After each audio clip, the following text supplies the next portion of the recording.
At kita mo yung mga nilagay na mga pondo doon obviously election fund ang ginawa doon sa GAA 2025. Hindi na sila nahiya. Ang kakapal ng mga mukha nila.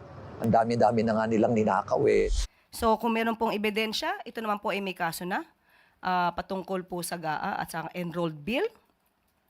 Magbigay na lang po siya ng ebidensya doon para kung meron pong issue ay mas maliwanag.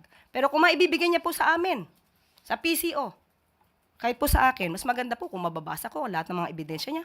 At ito po ay ating paiimbestigahan. Tinawagan po natin ang DSWD na nakipag-ugnayan po tayo para malaman natin kung may katotohanan ang mga sinasabi ni Mayor Magalong.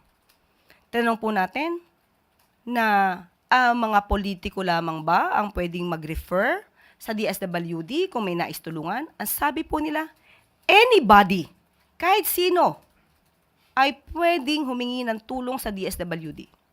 So hindi po ibig sabihin nito na politiko lamang ang gumagamit ng pondo.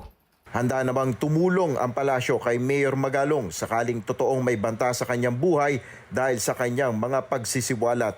Mas maganda po, dati naman din po siya na naging parte ng PNP. Magaling naman po siya mag-imbestiga. Bigay lamang po niya ang lahat ng ebidensya at tayo'y tutulong kung totoong may death threats.